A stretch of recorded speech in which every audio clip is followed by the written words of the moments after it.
So your number 8, presentation of the ACT High School to College Success Report.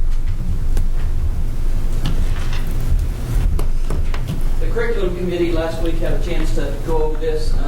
One thing I'd like to say is Mr. LeGrand and his staff has done a great job. You're going to see where the state average on the ACT may be going down, we're going up. And so his staff has done a really good job of preparing students to take the ACT, and so you're going to see some good results right here. Our 5-year trend of total tested, a year ago we stood up here and said we had the largest amount of students take at 153. We had a smaller senior class. 137 kids took the ACT last year. And so you can see we're still way above that 2011, 12, and 13 year. So we're encouraging those kids to take the ACT, and we're working on ways to provide funding for that. Our English 5-year trend.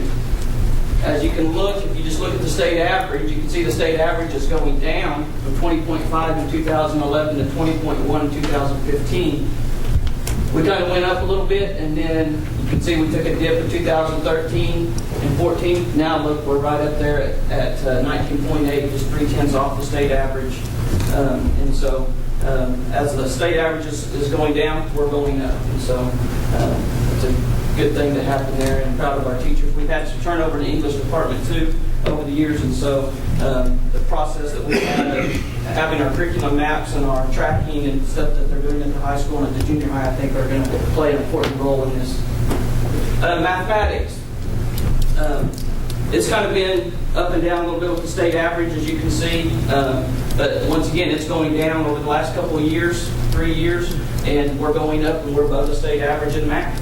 And so, one of the things that we're working on, Mr. LeGrand and his staff, they're putting to make sure that all our math teachers have common plan time with the Algebra 1. And so they're able to plan together, and so we're starting to see some good results. The reading 5-year trend. That's been pretty consistent over the state. As you can see, there's not a big difference there. But as you can see, from 2011 to 2015, we're climbing. And so we know we're 0.2 off of it again, but every year it looks like, we're gaining on that state average. Science. If you guys remember right, the biology EOI, we've been below state average. That state average is a 48%, which is an F as a state. And we've been below that state average. But if you look at the kids that are taking the science test at the ACT, we're right there at state average, and we keep climbing. So one of the things that we're really pushing is trying to get kids, especially in the junior high. We have some things that are going on. Mr. Rainwater presented some things. We were able to make a lab this year, and so each grade and each team are doing a lab once a week, and we're encouraging kids to get involved with science and take to the liking of wanting to be and doing a lab. And so I think these numbers are going to continue to climb, and I think we'll be over state average in this, which doesn't correlate a lot with the EOI, but I think this test is more reliable. Our composite of all of them, you can see we're 0.2 off. It's been consistent as a state average, but as a district, we're climbing. And so, just like we talked about with all the subjects. And that's all I have. Questions for me or Mr. LeGrand with ACT? I want to mention something before there's a question. I was concerned that one of the side effects of increasing our participation in the ACT is that our average would actually go down, because the students that have the greatest chance to be college bound are going to take it for sure. And so as you reach further out, you get to students that are possibly more on the fringe of being a college ready. And so we have increased our number and increased our average, and that doesn't, I don't take that lightly.